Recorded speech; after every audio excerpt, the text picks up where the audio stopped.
Hello everyone, welcome back to another Minecraft Let's Play video. This is episode 8 in our Minecraft Let's Play series, and we've officially hit 40 subscribers. Very exciting milestone. We're on our way to 50, and then on our way to 100, so let's see if we can get there. So in the last episode, we built this cactus farm that you see behind us. It's been working really good. We also got this full netherite armor that you see, and full netherite tools. In this episode, we're going to be building a squid farm, a guardian farm, and a wool farm, pretty much all automation. In between episodes, I've constructed that ridge that you see right behind me that wasn't there before. That's where we're going to build the wool farm. So I'm going to go to my test world, and I'll show you guys what that's going to look like. Alright, so we're in the test world. Now, this isn't what we're building today. This was the first iteration of it. I just wanted to show you guys that my builds go through like multiple phases before I decide on like a palette.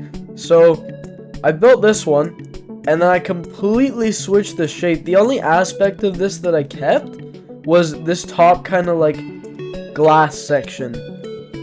So yeah, this was the original design, but I couldn't really fit a proper wool farm in here. What ended up happening, I tried to make it all in one container, and the sheep just weren't getting sheared very much. So I kind of just like switched it up, and then I made a new design for the wool farm. The wool farm that you're going to see in the final build, which is this one. This looks like more of a bunker. There's the glass roof that I was talking about, and then two chimneys. These aren't done, but this building is. And on the inside here, it's made of copper, which, as you're about to see in the next clip, is very fun to get. For sure, definitely fun. Yeah. So each of these wool sheep kind of holders gets one of the 16 different colors of wool. So I've got them all getting sheared, and I've tested this in a copy of the survival world in creative. This does work, and it does really good. So yeah, let's go back to the survival world. Alright, so as you can see right down here, I've got my copper aging. This takes so long. I can't believe it. Just to get the littlest bit. Like, I don't know how people actually build with this, like, for like one of the main materials for their base. Like, I've seen some YouTubers, like on the Hermitcraft server too, that use like these materials for main colors and parts of their base. I couldn't do it.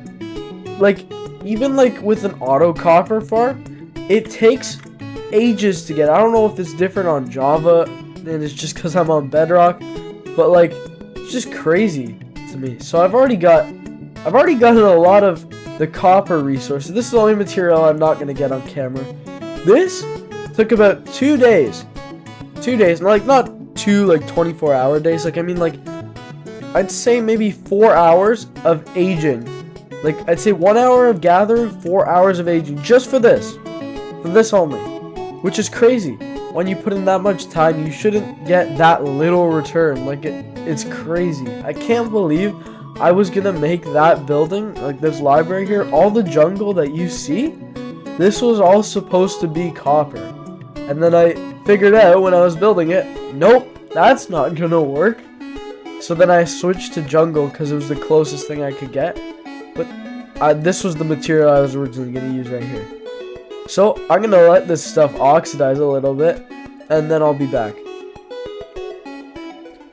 Alright, so I've let more of these age up.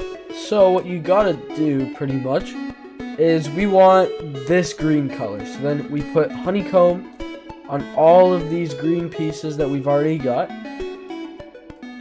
So we just go through and we honeycomb all the green ones, like so, just like that. And then you come through with an axe, and the ones that are over oxidized, which are these blue ones right here, you take the axe to them, and then you peel back the layers of oxidization. So I think that's all of them. So then you go like this, and you peel it. Oh, I peeled it too much. You peel it once, and then put the honeycomb on, just like that. So I'm gonna finish that, I'm gonna finish mining up these, and then I'll be back. Okay, so I've got 26 from that whole patch in about 30 minutes. Only 26. Okay, 26. I think it was 28 stairs. So we got 24 now. We still need 4 more stairs, and then we need 5 slabs. I think the recipe for copper should be simplified. So there's another one. Should be simplified so that it's only a 2x2 of copper ingots that you have to use to make a block instead of a 3x3. So instead of using 9, you only use 4. That would make this a much more well-used building block. It would be really good to use actually for all of these steampunk builds, but the benefits do not outweigh the cons of using this. It just takes really long to get what you want. So yeah. Okay, now let's get the rest of the materials for this wool farm. So here we go.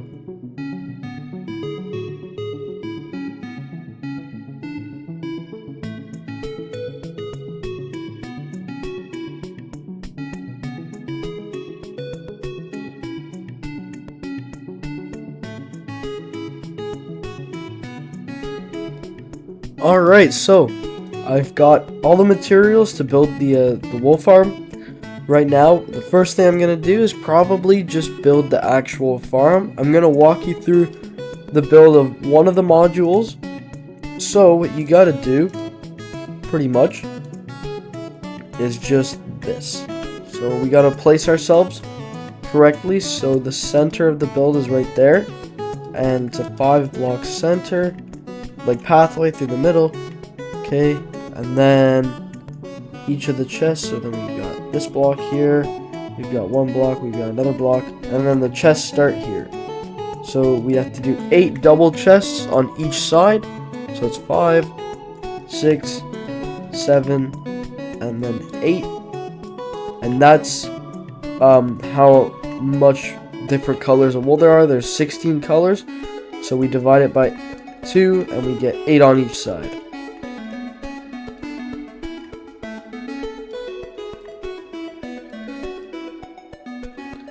And then the next step is pretty simple. Just hook up hoppers to the back of all of the chests. Obviously we need a way to get our items into the chests.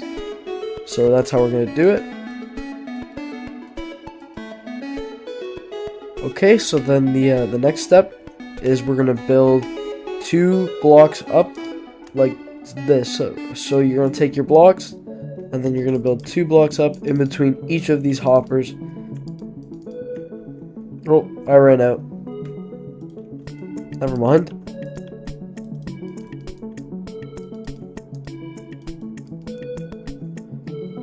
Okay, and then you're just gonna put a temporary block just right here on top of all the hoppers. Alright, so once you've done that, the next step is just to place a rail on top of all these temporary blocks right here, like so. And then on top of each of those rails, you're going to place a minecart with a hopper. I don't have too many in my inventory, but I just need to place 1 on each of those, and I think I have enough. Hopefully I got my math right. It's been right so far.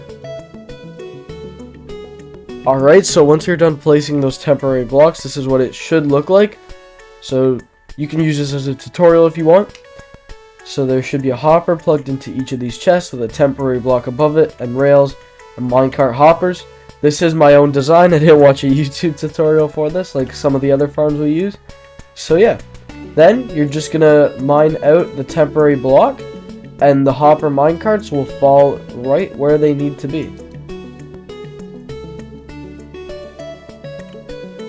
So it should look like that, and then you're just gonna place a grass block on top of each of those. Like, you'll need a temporary block, but you just have to place grass. I'll just place all the way down for now. Alright, so then after you've done that on both sides, you're just going to break out this one in the middle, so there's only 1 grass block above each of the hoppers. Like that, this is how it's supposed to look. Okay, so then the next material you're going to need is your observers, and all you're going to do is just place them on the back of these grass blocks right here, like that. just facing into them. So every time the grass gets eaten by the sheep, it sends an electrical impulse to the dispenser, which then shears the sheep. So yeah, you're just going to do that on the other side too. Okay, so once you've put the observers on the back there, the next step is just to put blocks on the back of the observers, like this. And then on top of those blocks, we're going to grab our redstone dust. It's already in my inventory. And we're going to just put that right on top of here. And then, on top of the observers, we're going to put dispensers facing this way. Like so. And this is pretty much the whole technical side of it. This is literally all you need. Easiest farm ever. It's just, it takes a lot of iron if you want to make it for all the different colors of wool. But if you have a dye farm and you only need white wool and you have a lot of dye, you can just make one and it takes no materials at all. But yeah, I'm going to repeat that to the other side and then I'll start actually building on our montage time lapse. One step I forgot to do is to actually fill up the dispensers with shears.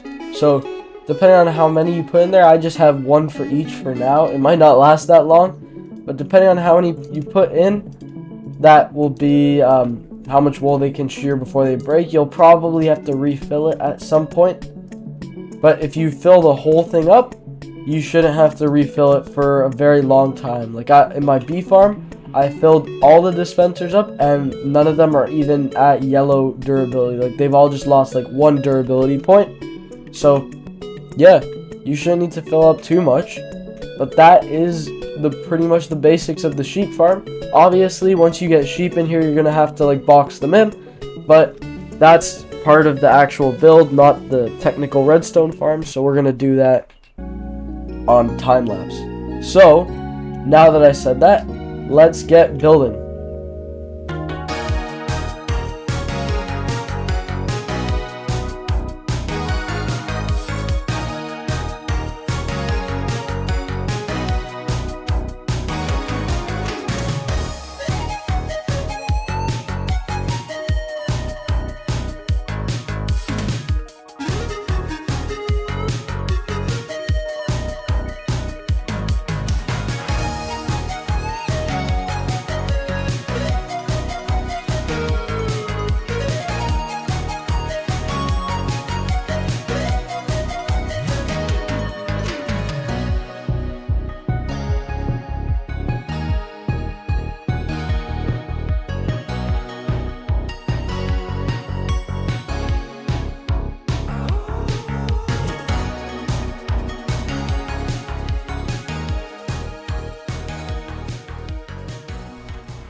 Alright, so now we're done the wool farm. It was a pretty long build for me. I had to keep going back and getting resources. I didn't get enough.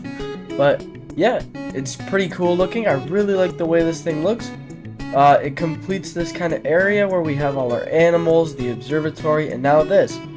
So while I was building it, obviously, I got the sheep in first, and they've been... Oh, what is that? And they've been making wool.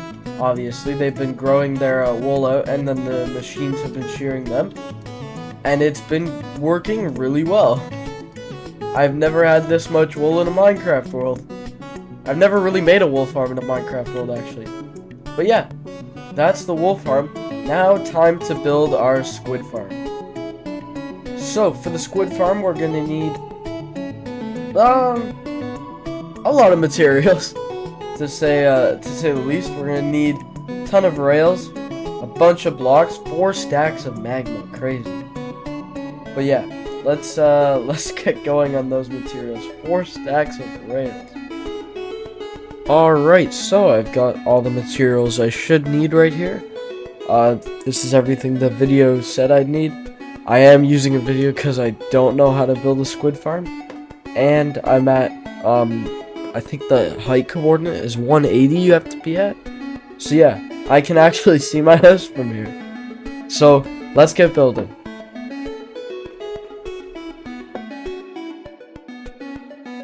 Alright, so post-production me here. One thing I forgot to mention was that this was gonna be a time lapse, like an actual time lapse, instead of the montages I usually do. So this squid farm, I'm gonna leave the link in the comments section for it, or not the comments, the description. The guy said it makes, I forget what amount he said, but it makes quite a lot of ink sacs an hour. So at the end of this time lapse, I'm gonna do a little bit of AFK while I'm eating dinner or doing other things. So I'm just gonna leave it running and see how much it gets. As of this point, we don't know the release date of Minecraft 1.21. So next video, not sure if when it comes out it will be after 1.21, but it might not include it. It depends on when I'm filming it. These videos get filmed very far in advance as I'm approaching exam season, so I don't want to be filming any videos during that time. I probably won't even be able to, so I want to try and record all my videos ahead of time. That way I can just schedule them to upload and put them out, and I don't have to work on them during exam week. So yeah, but the next video, as of this point, is in production, but we haven't gotten a 1.21 release date. I did just start filming it, but we'll see.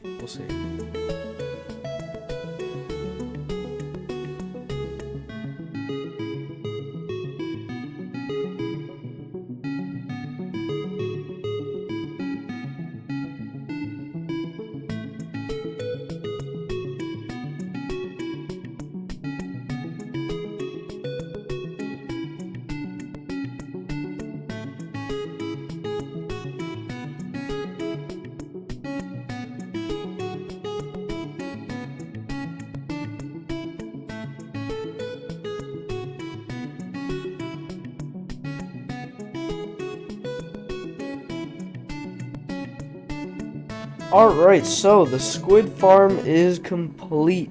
There you can see 2 right there.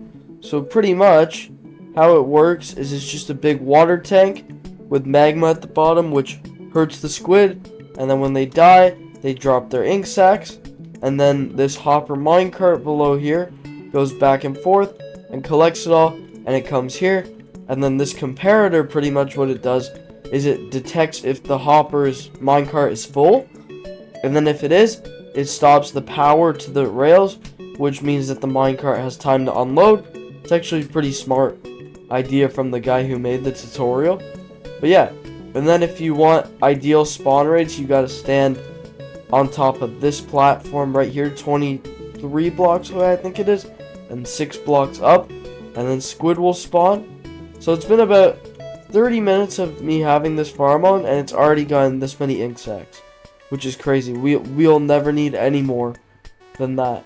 So now on to the next part of the video, where I'll be joined by the second guest in the Let's Play series to build our guardian farm.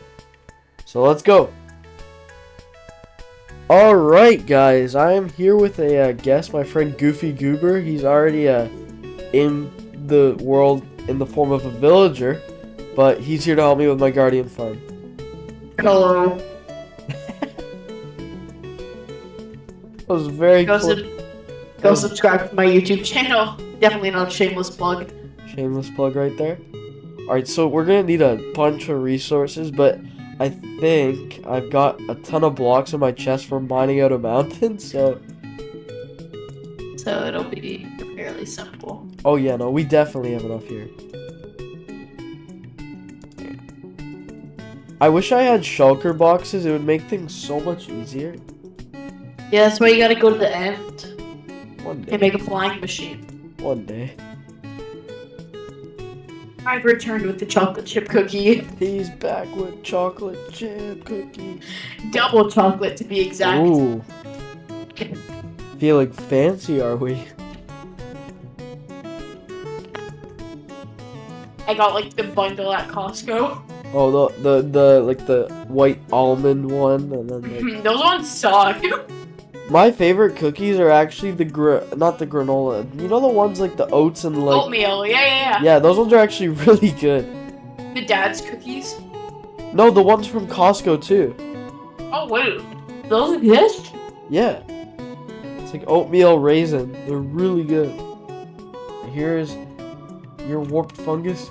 Hop on. I gotta take a good old double down. Yeah, I've got him right here for you. If you come over to this side, like right in this gap over here, just be very. Oh, yeah. Yeah, so be. I won't die this time. And then let go of shift and right click on him. Okay. Or whatever button you use. Wait, hold on. Whatever button. Right click. Alright, there. Hey! Now we go lead him with the carrot or the warped fungus. The fungus. This way. Huzzah. So the way these work, GoofyGoober, is that pretty much you place blocks in all the spots where guardians can spawn. So it blocks their spawning except for one spot. You don't place on one spot, and that's the spot where you build the bubble column. So then the only place they can spawn is that one spot. Oh, that actually does make sense. Yeah, it's pretty cool. This is where the guardians are gonna go. This is where the magic happens. This is where the real magic happens. This is a very good XP farm, actually. It is. And what are you? Oh, and you're using the prismarine for the thingy. Oh, oops, I fell. Oh no, you're in the bubble column. Uh-oh. They're gonna come out right away. Oh yeah, I see one. And then they just get flung around, like so. And then, if you go down the ladder here, you'll see right into the... Wait, what? I got XP from it. Yeah, you did, but I didn't get any drop from it. There's no drops. I'll start it. Alright, so I think that's gonna do it for today's episode. Thank you for... Oh wait, I completely forgot I had to do the naming thing. I had to show everybody the names. Yeah. Alright, so I have completely let it slip my mind in the past couple episodes. So these sniffers were named from the comments. So we got Scruffy, we got Doofenshniff. So those two are named by one of them GoofyGoober and the other by Player1. Both names. Can you name the What? Name the other one Grimace. Name the other one Grimace. Both names are in the Villager Trading Hall already on the Mending and Unbreaking Villager. Obviously, if some of you have seen... Oh, this is bad. If some of you have seen the video by Xander, he is also on a villager name right down here. Oh wait, no, not down here. It's up here. I made the same mistake twice. Xander's right there, because he named... What did he name again? Chicken McNugget. Oh yeah, he named the camel. He named the camel Chicken McNugget. I think I already went over that one anyways. And last was JD, who named one of the Striders, and GoofyGoober named the other one. You've probably seen them in this video already, Double Down and Basalt. So yeah, right, I think that's gonna do it for today's episode. Thank you all so much for watching. Thanks GoofyGoober for joining us. Okay. You're welcome. Please like and subscribe. Have a good rest of your morning, afternoon, evening, whenever you're watching this. And I'll see y'all in the next one. Bye!